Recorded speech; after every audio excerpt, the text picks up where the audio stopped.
जंगल के तालाब में यह सुनहरी डॉल्फिन अकेली मजे से रहती और सारा दिन तालाब में तैरती रहती है। वहीं तालाब के पास एक पेड़ पर हजारों सांप खुशी से रह रहे होते हैं। एक बार जंगल में भयंकर गर्मी पड़ी, बारिश ना होने की वजह से सारा जंगल सूख गया और सभी सांप गर्मी से एक एक करके पेड़ से गिरने लगते और प्यास से बेहोश होने लगते हैं।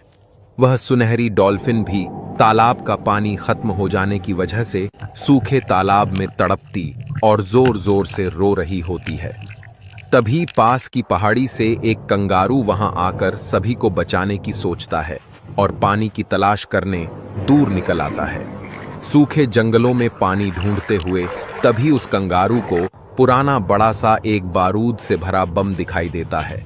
कंगारू फौरन समझ जाता और उस बम में अपनी ताकत से आग लगाकर उसे जला देता है। उस बम के जलते ही फौरन जंगल में एक तेज जोरदार धमाका हो जाता है। उस आग में कंगारू भी जल जाता है। कुछ देर बाद कंगारू उस आग से एक विशाल मॉन्स्टर रूप लेकर निकलता हुआ दिखाई देता है और फौरन मॉन्स्टर ऊपर की ओर देखते हुए तेजी से दहाड़ने लगता है।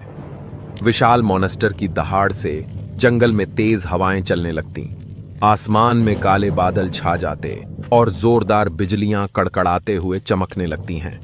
अचानक कुछ ही देर में तेजी से बारिश शुरू हो जाती है।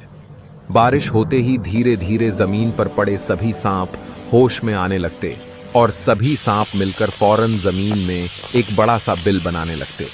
कुछ ही देर में बिल बनकर तैयार हो जाता और बारिश का पानी उस बिल में भर जाता है। सभी सांप उस सुनहरी डॉल्फिन को उठाकर लाते और सभी मिलकर उसे बिल में छोड़ देते हैं। कुछ दिनों बाद ही जंगल में दोबारा हरियाली लौट आती और सभी सांप उस बिल में सुनहरी डॉल्फिन के साथ नहाते और खुश रहने लगते। लेकिन फिर भी किसी ने इस बेचारे कंगारू को लाइक सब्सक्राइब नहीं किया।